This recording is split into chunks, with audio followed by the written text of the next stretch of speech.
Beginning the journey was said to be designed to align with the county's strategic plan and be proactive rather than reactive in addressing the challenges Stafford faces as the third fastest growing county in Virginia.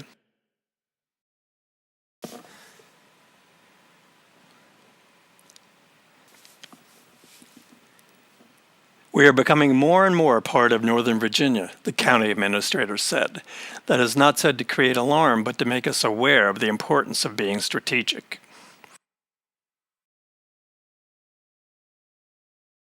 It was said that if the county is to continue providing services to a population that grew by 16% between 2008 and 16, it must address staffing and salaries. The Stafford Education Association agrees with the assertion that our county needs to be more closely aligned with the counties of Northern Virginia.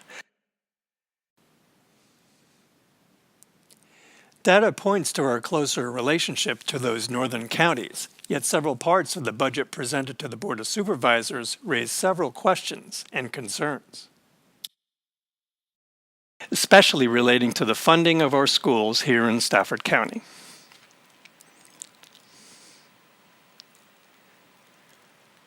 Recognizing that our school population will continue to grow is vitally important, for it recognizes that more educators will be needed, especially to properly address concerns regarding class sizes and the need for future construction.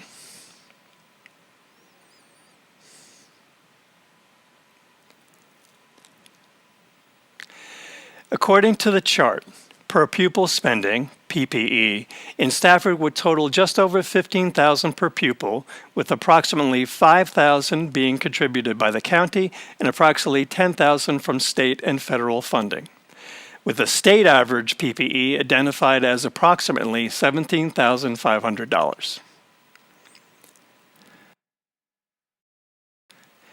In contrast, however, the VDOE data on Table 15 of the fiscal year 2017 Superintendent's Annual Report for Virginia identifies a total PPE of $10,533, not the $15,000 as shown in the presented Board of Supervisors chart. Thus, Stafford's percentage is actually higher than was identified in the Board of Supervisors presentation.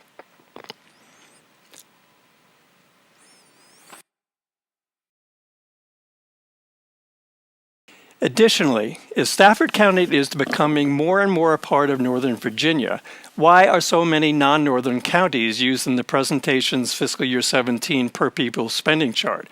Where are the counties that Stafford actually competes with for educators? Also, the Virginia state average PPE is not approximately $17,500 as identified in the presentation's chart, but was $12,171.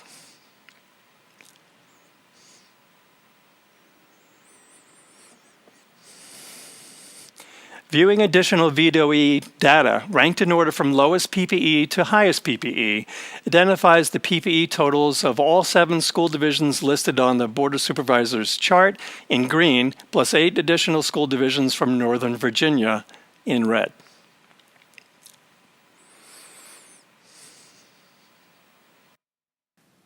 Of the 7 school divisions listed on the Board of Supervisors PPE chart, only Albemarle ranks higher than the state average, $12,171, 16th highest in the Commonwealth. Of the 132 divisions in the state, Prince William and Spotsylvania rank higher than Stafford County, which ranks 95th out of 132 divisions.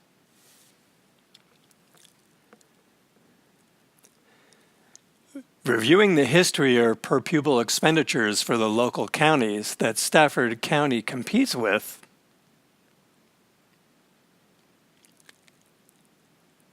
a clear pattern developed that identified that Stafford County perennially lags behind local counties, locally ranking last in 9 of the last 14 years.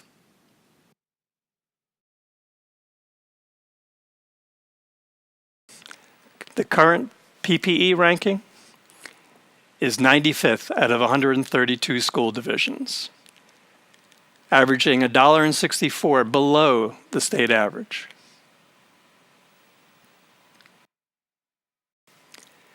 The Virginia Department of Education's Composite Index calculates the true value of real property, adjusted gross income, and taxable retail sales, determining the locality's ability to fund education, showing that Stafford has the least ability to pay for education. Of the northern counties that Stafford is becoming more and more a part of, other than Prince William County, the budget presentation again only includes local composite indices of more southern school divisions. Counties utilized in the budget presentation are shown in green, Northern Virginia counties are shown in red, and Stafford County's composite index data is shown in blue.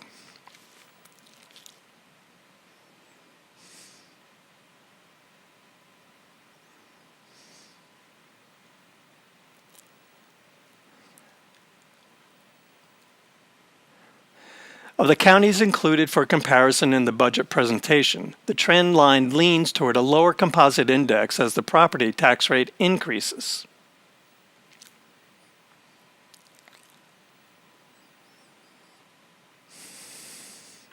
The composite index, using the state formula as is currently calculated, does list Stafford County as having the least ability to pay for its students' education, 34.62%. Of the counties located in Northern Virginia, however, the trend line follows toward a higher composite index as the property tax rate increases, except for outliers in Fauquier, Fredericksburg City, and Arlington, where the composite indices are comparably high despite lower property tax rates. And in Manassas, where despite a low composite index, the property tax rate is the highest among all counties in Northern Virginia. The Northern Virginia counties with similar composite indices to Stafford, Prince William, and Manassas have substantially higher property taxes, bringing in more revenue for those counties.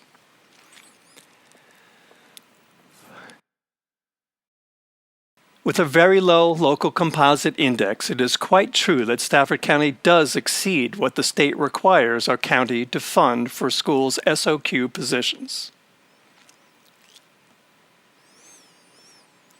With a state formula that inputs value of real property as 50% of that calculation, is it a surprise that the county's low property taxes impact that composite index?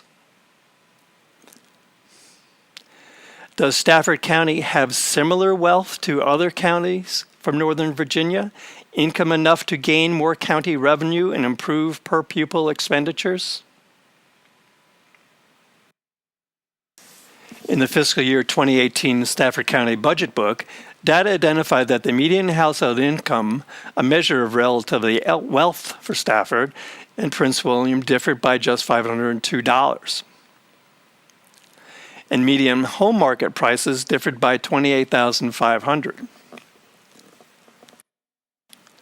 Yet property taxes differed by 13.5 cents, bringing in more revenue for the more heavily populated Prince William County, providing a path to higher salaries for county employees and educators.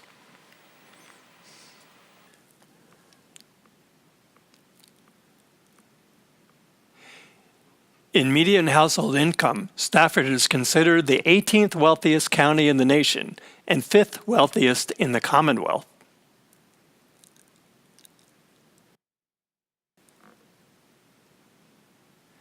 There's a noticeable disparity between median household income and per pupil expenditure in Stafford County.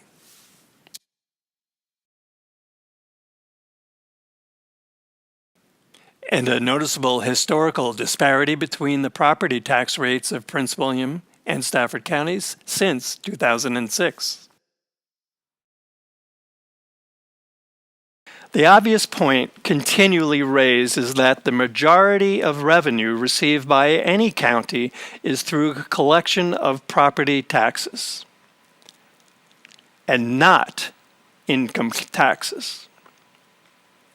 However, how much of a stretch is it to consider that with a higher median household income couldn't those households generate more revenue for the county by paying higher taxes?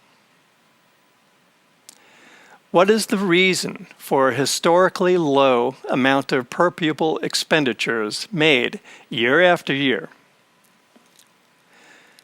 What is the primary reason for such a continued exodus of educators, policemen, firemen, social workers, and other county employees? What is the reason that our roads and other infrastructure are in need of repair? What is the reason for the county still holding so much debt?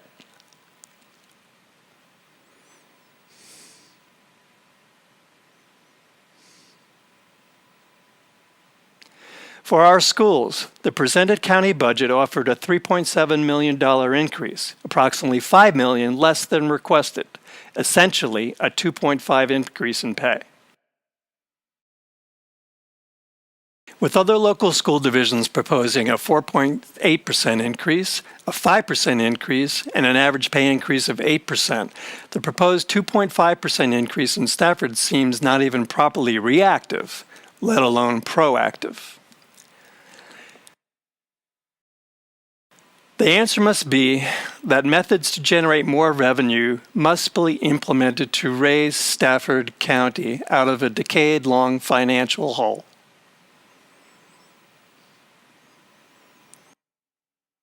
The state must do its part to provide funding for our county employees. But here in Stafford, our community, when provided with a clear direction, when told exactly where their tax dollars are going, will recognize their need to fund their county's future.